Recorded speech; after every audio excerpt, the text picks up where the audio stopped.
The key difference is that we can drive acquisitions multi-platform. So we can drive acquisitions on web as well as app. And so we can deploy our spend to those different areas. And that brings up a lot of measurement complexity as well. What is changing in mobile marketing for fintechs? Hello and welcome to Growth Masterminds. My name is John Koetsier.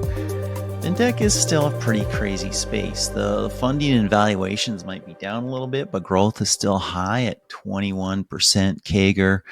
Innovation's still super hot, and a big change has been a shift towards profitable growth, as well as embedded finance within retail contexts and other places. How is this all changing the growth space for fintechs?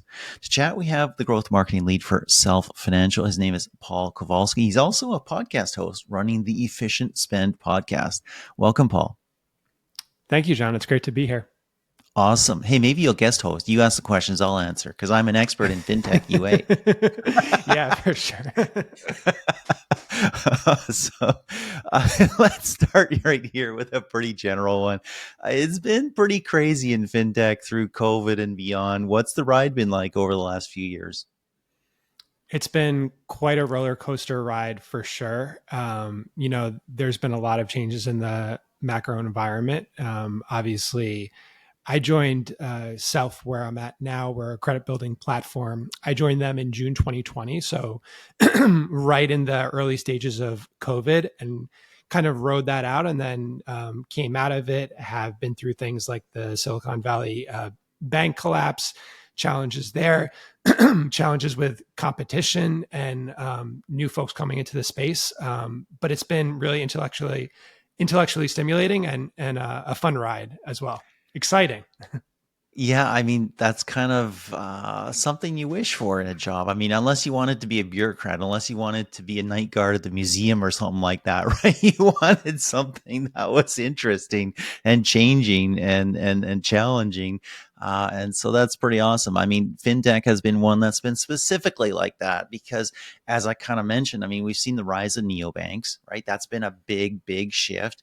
We've seen the rise of fintech in general as an instrument. COVID was an accelerator for that, but it wasn't the only thing that was happening. And now we're seeing, hey, there's been this massive billions, tens, hundreds of billions of dollars of investment in fintech. And where's this going to? Where's this growing? So let's maybe kick it off here. It's got to be different than marketing a mobile game, right? What are some of the significant differences doing UA for finance?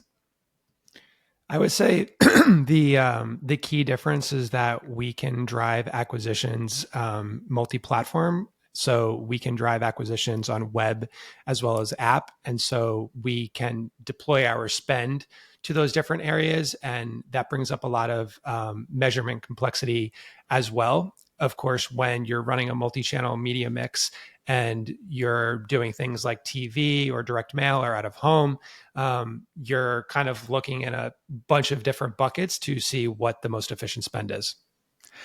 That's really interesting. I love the way you put it. We can.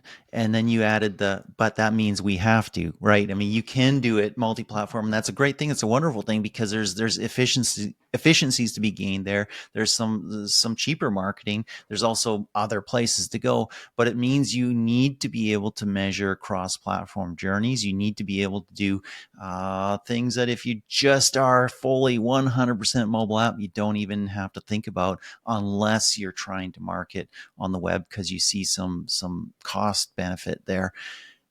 How do you do that? Do you do anything crazy, insane, or is it like log in here? How are you following somebody? Let's say you get them on the web and they're in your web app. You want them to get the mobile. How do you connect those? Essentially, with a game, the value happens more immediately after downloading the app. You download the app, you sign up, and you start getting value from the thing immediately. With fintech, with neobanks, with credit building apps, the value happens over time. And so the incentive for a customer becomes a little bit different, and how you position that value becomes a little bit different as well. it might make more sense for you if you can drive customers more efficiently to sign up via web and capture their email to do that, and then bring them into a lifecycle program where you then convert them to download the app. What we see and what most folks see is that customers that are using the app tend to be higher value because we can engage with them. We can do things like push notifications, et cetera. And they're better customers for us overall. Yeah, it makes 100% sense, right? If you go somewhere on the web, it's a thing, right? It's like open the laptop, right? Go to the website and there you go. The mobile, you're carrying it with you. You can become part of your life for payments, for whatever, checking how much cash you have. Did your paycheck come through? All that stuff, right? You also have some differences that are aligned with what you mentioned, that, hey, in a game, somebody may start right away and you start getting value immediately. In fintech, that value accrues over time, and it takes some time. Of course, if they stick, if there's retention, there's a huge value, insane value over years, even decades. Talk about bidding and optimization when you're doing UA, and you know that, hey, it might be subscription, it might be deferred revenue, but it's coming in months, not days. Sure. Yeah. And what I would say for that is, like, if you think about the friction that a customer goes through, there's a bit more friction to download the app, right? You really need to believe that you're going to get value from something before pressing that download button and signing up. And so the consumer behavior might be a little bit more driven to exploring things more, looking at the website, looking at the product mix, like really trying to understand it, reading reviews before downloading it. So that bar is a little bit higher, right? And if you extrapolate that when you're deploying capital, that means that it might make more sense for sometimes for you to be spending more money in web, because you're driving to an experience where you can then retarget them a little bit more. You can get them to explore a little bit more, versus the app spend. And then bidding and optimization, the privacy comes into play. Things like scan become really, really complex. And so, when you're talking about bidding, you can do things on web that you can't do on app. You can get a little bit more creative with like value optimization, whereas you can do that on scan, and you can do that in app, but the bar becomes higher. You need to be spending more and you need to get more data, and then even then you still can't completely trust it. Where for a lot of folks it might make sense just to be like bidding towards an install, measuring downstream, but because that data is not there post install, it becomes more tricky. It's really interesting to hear you talk about that, because my personal experience with fintech includes, oh, that looks like a cool investing app. Oh, that's cool. You can follow that person's investing or that person's investing, and maybe I'll do that, and I'll do. And so I've downloaded like 3, 4 of those apps. I'm talking over like the last, 3 years or something. But the next step is the hardest one, because then it says, oh, connect a bank account. or oh, fund Right. it, or whatever, right? And I'm like, okay, now it's getting real, right? I mean, now I didn't just press download and I'm in this digital fairy tale world where something happens magically on my device. Now it's wanting to connect to, my cash, right? So that's a hard step too. For sure. Yeah. And I have a framework for this. I like to call it paid marketing fit, which is an extension of product market fit. Product market fit is you have to create a product that aligns with market demand. Paid marketing fit is that you should be spending your dollars and aligning that towards consumer demand, meaning that your first dollar spent should be on the highest demand audiences wherever they are. And that's where conversion rate's going to be the best. That's where your costs are going to be the lowest. And then you can scale into these lower demand areas. And that might mean that, higher demand areas are the places where it's like those users are more ready to connect their bank account, which might not necessarily be on app, right? It might be that the higher demand audiences are a retargeting campaign targeting website visitors to get them to sign up, and then they download the app and then they connect because they're already like very much in market. That's super interesting because that speaks to a very complex kind of customer journey there. And you've got a lot of inferences to make, like who is this highest demand, audience? Who is most ready to act, right? And of course, you've got a lot of experience here. You've been working with Self Financial and in the space for years. As a total newbie, I'm like, whoa, interesting, like it, sounds good. How the heck do you do it? Sure. And I think how the heck you do it is, you obviously think about who your target audience is, who needs your products the most, and then where you're able to find those folks. At a high level, it's pretty simplistic. And most modern brands are doing this, running, multiple channels, spending on things like paid search, doing direct response, paid social ads, and then you get into the branding elements of that. One thing I'd say that I have kind of a unconventional opinion on is that we're in this weird time where we're losing a lot of data and we're also trying to keep as much of it as possible. The data that we're losing, we're getting more into, okay, how can we model this? How can we adopt an MMM? How can we run incrementality tests to kind of get answers? And then on the other end, we're like, okay, we need to hold as much of this as we can. And I believe that a lot of platforms are moving to these automated setups where you're not going to get as sophisticated with the audience targeting. It's going to be more automated, and you become a lot more sophisticated on like how you're bidding and optimizing and the data that you're sending the platforms. So Interesting. So the platform will figure out the targeting. I'll fund that, of course, with my spend, but they're pretty good at it and they're getting better at it. Google certainly has gotten a lot better at it over the last few years. Meta is really good at that, as we know, other platforms as well. Let them handle it, let them figure it out. There's that's super interesting. It's interesting as well because you mentioned, who's ready to act. Well, one of the places where neobanks have gone is unbanked communities. And that's tons of people. I had no idea before even looking into fintech like a couple years ago that there are so many unbanked people and the challenges that has when it comes to payments, receiving checks, all this stuff. So there's a community there that you can target. Is there still room there? absolutely. Unfortunately, the state of the economy when it comes to individual income saving statistics is not the best. And there is continues to be kind of a growing number of folks that are struggling.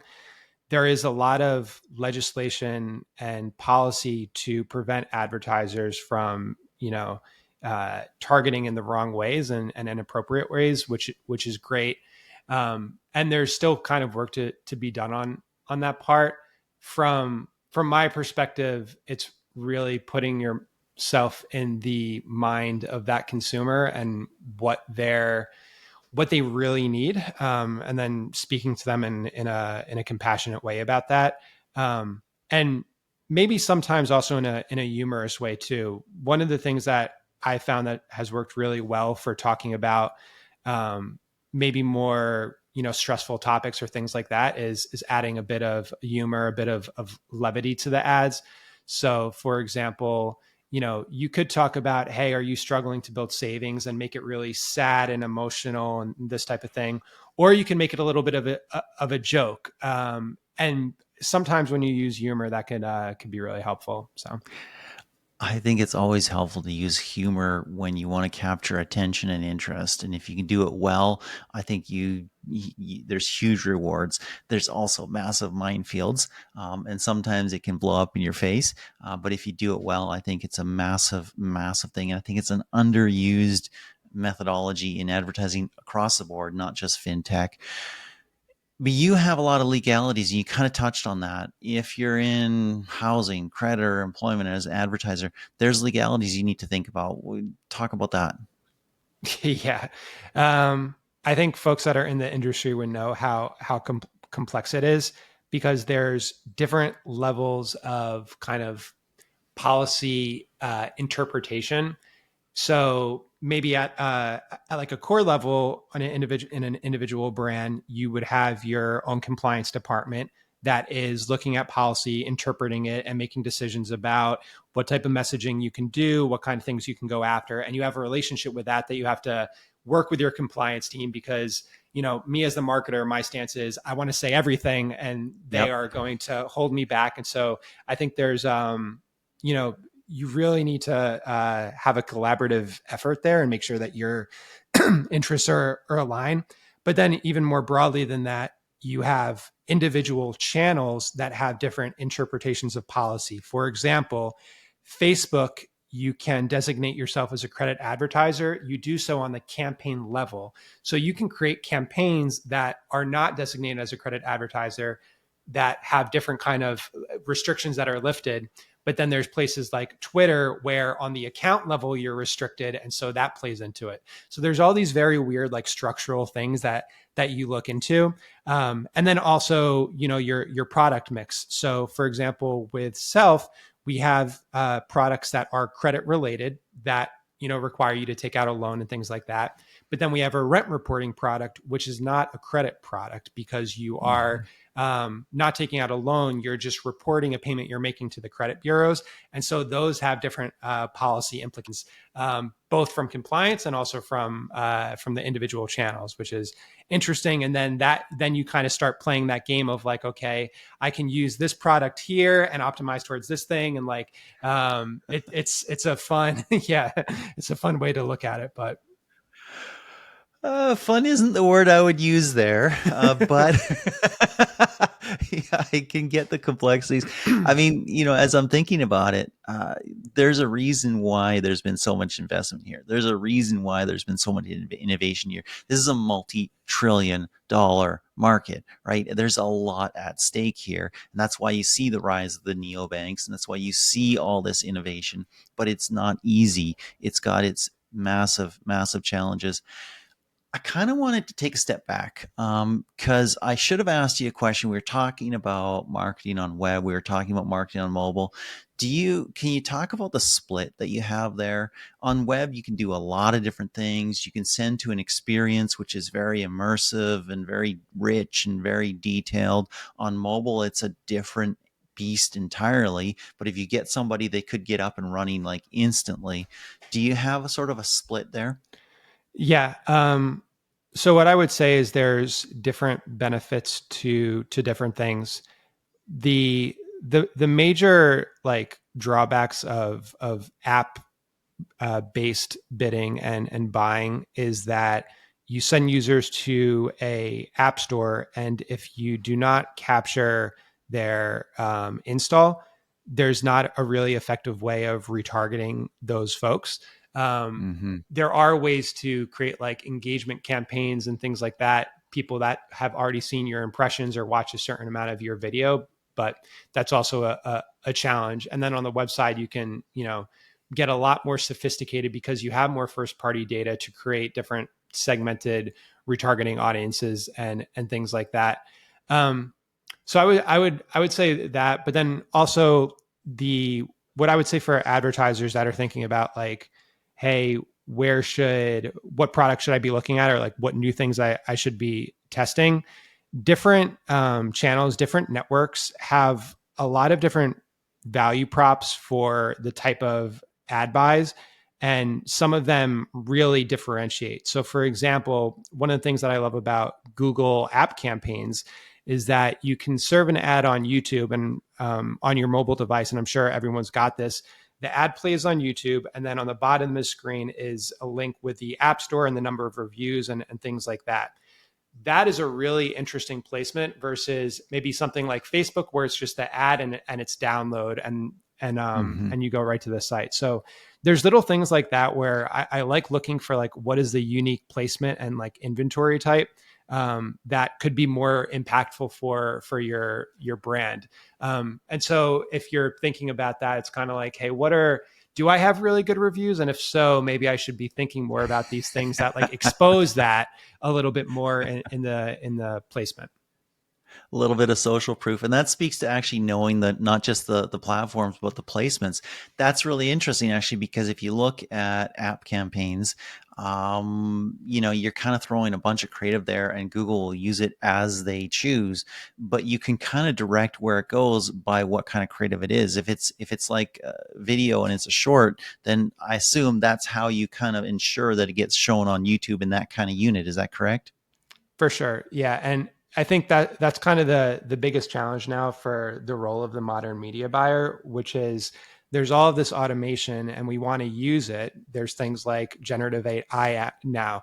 I was just creating a campaign in Facebook the other day, and they started recommending ad copy options for me based on what the image that I uploaded was. So there's all these things, right? But then if you just go blind and don't look at all of it, and just press yes, automate, automate, automate, you're going to create some shit, right? Like the copy will not be as good. There's certain things, going back to Facebook, for example, they have advanced shopper campaigns for credit advertisers. You can't exclude your existing audiences. You can't do holdout audiences for those campaign types. And so that becomes really complex, because then those turn into like defunct retargeting campaigns. So marketers really need to be mindful of this stuff, right? Like, use the automation, it saves you a bunch of time, but don't just assume that it's all going to be great and work amazing. It's one of those situations where a little knowledge is a dangerous thing, right? I mean, you need to know it deeply. Just for curiosity's sake, what Meta recommended in terms of that generative AI ad copy, was it any good? It was okay. It was okay. You can tell that it is trying to kind of summarize a bunch of things into one. And I use ChatGPT for ad copy a lot, and then I make modifications. We've all seen it before, right? We've all seen AI ad copy. We're starting to see this stuff on LinkedIn, and you can tell, right? Like we're not robots, right? We're not machines. So when we're looking at the content, we can say, this looks a little generic. There's not a lot of Yeah. flavor here. And you could try to do that. Like me as a content marketer, or even yourself, John, you could probably automate your LinkedIn posts for the next year if you wanted to, but they would turn out kind of crappy, in my opinion. It's not there yet, but Oh, it's almost making me want to test it. Not that I will, not that I will. But yeah, wow. Okay, cool. And also, I mean, you're in a highly regulated space, so if you just let Facebook or some Gen AI application create stuff, I mean, then you got other issues, right? Yeah, especially when compliance wants to approve every single message and add relevant disclaimers, and when there are the slightest nuances that could affect approval, like saying something like no hard pull versus no credit check, has different Yeah. implications and disclaimers. So, yeah, I mean and a lot of channels now are kind of recommending high frequency testing, test hundreds of different creatives, hundreds of different variations. I'm kind of working on standing up a project of modular ads where I will work with a production partner and create hook, body, call to action variations, like 5 each, Hmm. right? With different visuals, different B-roll, and then create 40, 50, 60 ads, whatever. That might work, but then like who knows if the sum of that and all those variations are as good as like a really well thought out storied concept with a skit that's like very unique. So I don't know the answer to that. I'm doing a little bit of both, but Nobody really knows the answer to that. And it's a super interesting question. It's also a super interesting question when you take into account that, hey, maybe your brand has an attitude. Maybe your brand has a personality. Maybe your brand has a slant, a take, right? And how do you make sure that that comes through in everything you do? Because all brand is performance and all performance is brand, because it's all about you, right? The thing that I always come back to when I hear what you're saying is, I was talking to somebody from Supercell and they made one ad campaign for a quarter, and they had like one, maybe three creatives, and that was it. They didn't make 1,000, they didn't make 100, they didn't make 10. This is what we're doing. And so the stakes are high. You got to get it right. If you're pretty convinced you've gotten it right, go for it. Uh, the flip side of the coin, if you have the 100 or the 500, what's the testing budget required to weed out the crap? Right. Right. Yeah. One recommendation I would make for advertisers that are running a multi-channel media mix too. Um, I've been involved with a lot of different product launches at Self, and what tends to happen is you'll come up with a go-to-market strategy, and then you'll say, "Hey, okay, we're going to test all these things, and here's going to be what we do with PR, and here's what we're doing for email, and here's what we're doing for channel A, B, C, D, right, et cetera." The way that I like to think about testing is kind of starting small and then building. And what I mean by that is if you are creating a completely new product and you want to roll something out, do not use TV to test these big messaging variations or things that you're unsure about, right? Like use survey data, use things from email, Hey, it's going launch some straight to the ads on Super Bowl Facebook, ad. right? Right. Like by the time that you get to development of like, let's just call it like a $200,000 like TV ad that is like highly produced, you should know very specifically that this message is going to work, and it should be tested and experimented as much as you can. So I like to think about like, using platforms like Facebook, TikTok, static imagery where I can test very like big themes against each other, right? Maybe I'm looking at like, okay, I want to use, does rejection messaging work, or does more positive messaging work, or does value prop A work or value prop B? I can figure all that out in a more cheap and efficient manner, and then I can scale it in other places. Super smart, super smart. The objective of every ad campaign is not to drive results. It's sometimes just to learn, hey, what works, what fits, and then to actually feed that into the next campaign, which is probably much higher value. Well, it's been an interesting ride. You started the podcast with that. What do you expect over the next couple of years? Yeah, I think that's a really broad and interesting question. What I expect is that brands that can leverage their own unique data, value props, team, they will ultimately win. Um, and what I mean by that is, if you're playing in a space and you have a very specific, maybe you're a smaller startup, you have a specific target audience that you're going after, continuing to serve those folks, continuing to use the data and leverage the data that you have about your current audience and build on top of that.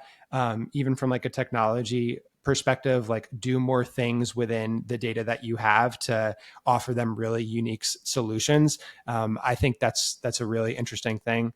And then on the kind of like automation and more just like general media mix optimization front, I would say if you're not looking at MMM or incrementality testing, you're going to need to start. And if you haven't done any of this stuff yet, it's going to be a shocker to you when you start seeing those results. Yeah.